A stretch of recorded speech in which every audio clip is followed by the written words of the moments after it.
Okay, so the Eagles just got some shocking news ahead of their matchup with the Buccaneers, and it's not just limited to one thing, as not only do several star players, including A.J. Brown, have a chance of returning to action this week, but one former Eagles star also apparently is open to a return to Philly. So what are the chances of all these things happening? Meanwhile, Eagles rookie corner Quinyon Mitchell has a very tough matchup this weekend, as he will face a couple really talented Buccaneers receivers, including Mike Evans, but Nick Sirianni says that he's 100% ready for that moment. Plus, second-year safety Sidney Brown is nearing a return from injury, and he recently had some comments that are sure to get Eagles fans fired up. So we're going to talk about that and everything else leading into the Eagles matchup with the Bucs starting right now. Hey guys, welcome to the Philly Fan 21 channel. If you're new, I'm Evan and I cover all things Philadelphia Eagles. And we are just one day away from the Eagles Week 4 matchup with the Buccaneers, as the Birds are traveling down to Tampa Bay today. And just ahead of the game, the Eagles of course revealed their jersey combos for the matchup, as they have opted to wear their midnight green jerseys and their white pants for this game, which is interesting considering that they're on the road, and I feel like typically they would wear this combination at home,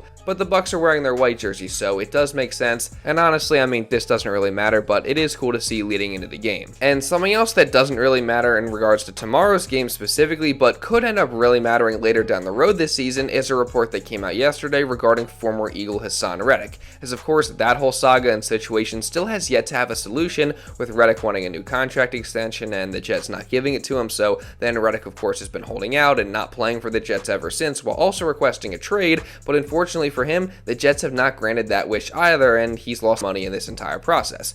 And now at this point, I think it's safe to say that both parties would love for this whole thing to be over, and a huge report yesterday revealed that for Reddick, a return to Philadelphia could be appealing, as Jets ESPN reporter Rich Kamini said, quote, "Reddick is so frustrated with the Jets situation, and of course he did request a trade in August, but he's so frustrated that he wouldn't mind going back to Philadelphia. Again, heard it from a little birdie, take it for what it's worth." And of course, I mean, Reddick left Philadelphia not because he wanted to necessarily, but because he wanted a new contract extension for at least $25 million per season, and the Eagles didn't want to give it to him. But now that nobody is going to give him that this year and things seem unfixable with the Jets, I understand why he would be open to coming back to Philly and maybe taking a little bit of a lesser extension than what he initially wanted.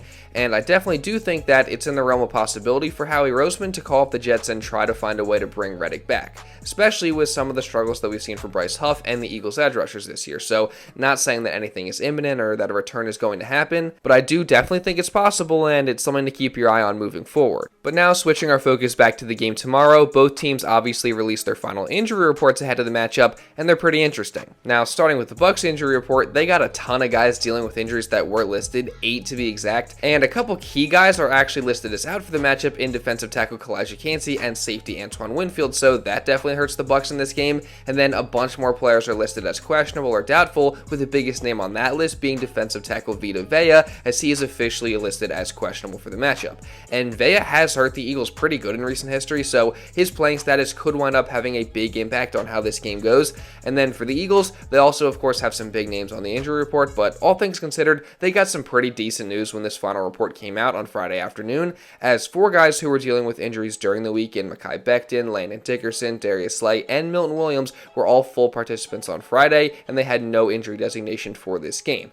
And while Devontae Smith was officially ruled out with a concussion like we all expected, the Eagles also did get some very positive and somewhat surprising developments on Friday, as both A.J. Brown and Lane Johnson returned to practice after missing all the previous practices of the week, and they went from being pretty much guaranteed DNPs in this game to officially questionable on the injury report. So that's obviously fantastic news, as again, both were looking like they were on track to being 100% ruled out throughout the week until Friday rolled around and things changed. And we obviously all know how crucial both of these players are to the Eagles offense, so getting them back would give them a major boost, and having AJ specifically would be huge with Smitty already out for this game, and the Birds projected starters without both of them being Jahan Dotson, Paris Campbell, and Johnny Wilson. But I guess we'll have to wait until tomorrow to see what actually ends up happening. But now switching over to another injured Eagle that won't be returning this week but could be returning very soon, we look at the second-year safety Sidney Brown, who has been on the PUP list so far this entire season, but after this Week 4 game comes and goes, Brown will be eligible to come off the PUP list and make his return to the field in Week 6 versus the Browns after the Birds' bye week.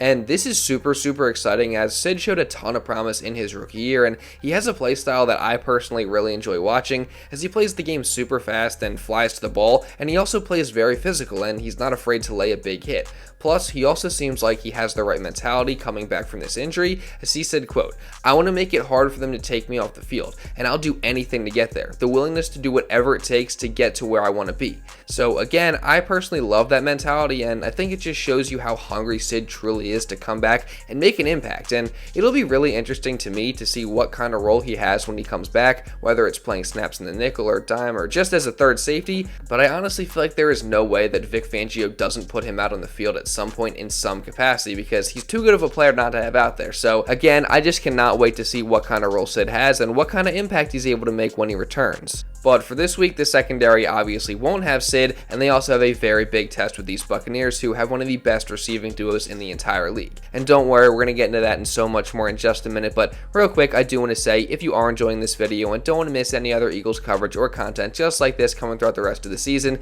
then make sure you subscribe, and also really importantly, turn on notifications so you're notified instantly when one of these videos is uploaded. I think that's a win-win for the both of us, because not only do I get more people consistently watching these videos, but you don't miss any other Eagles coverage or content just like this. So again, subscribe, turn on notifications, and also drop a like. Let's see if we can get to 700 likes on this video. And now, with all that being said, let's get back into the video. Now, as I was saying, the Birds secondary has a very tough matchup this week, as they'll face one of the best receiving duos in the NFL in Mike Evans and Chris Godwin. And head coach Nick Sirianni talked about what kind of challenges they present in his press conference on Friday. I mean, both guys have been highly productive throughout their entire career. What Mike Evans has done is truly remarkable in my mind. What is he, 10 seasons in a row, or is it 10? With 1,000 yards, to me, that's kind of unheard of. Truly remarkable, the way he plays the game. I've always been a big fan of how he plays. Catches the ball extremely well, extremely physical, extremely consistent. And then Godwin just, being able to move, he moves around, being able to play in the slot, play wherever. He's just a versatile wide receiver that's, had a lot of success in the slot. So they create challenges because they're big time players, and we'll have to be on it. I can't say enough good things about those two guys and their style of, the Chris Godwin and Mike Evans and their style of play. And man, I got a lot of those two guys on teach tapes. I know that. It is no secret that Evans and Godwin are a very difficult matchup for any defense, and specifically for the Eagles, they obviously have a rookie starting at one of their cornerback positions in Quinyon Mitchell, so this is certainly a huge test for him early in his career, but Nick Sirianni doesn't seem too worried about it, as he knows that Quinyon is going to be ready for the moment. Like I said, I know Q doesn't react. Like, Q gets to go against AJ and Devontae every day.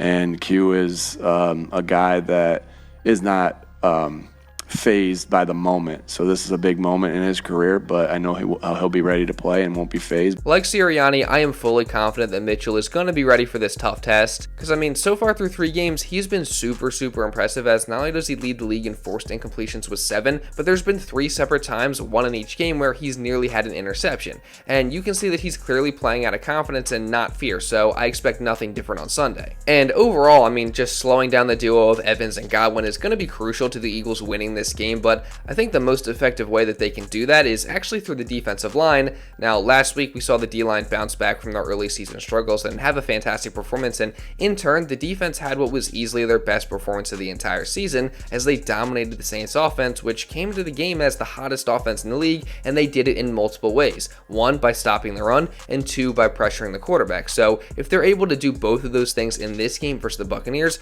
that will surely go a long way in helping them slow down Evans and Godwin, and also in winning this game, because of course, if they stop their run game effectively, that'll essentially make the Bucs offense one-dimensional, and it'll allow the defensive line to pin their ears back and go after Baker Mayfield. And as I've said multiple times throughout this week, the Bucs have been one of the worst teams at protecting their quarterback so far in the young season, giving up 13 sacks total and 7 sacks last week to the Broncos. So the Eagles should be able to take advantage of that, get pressure on Baker, and just slow down the passing attack as a whole. And then offensively, the keys are pretty simple, and they start with just not turning the football over.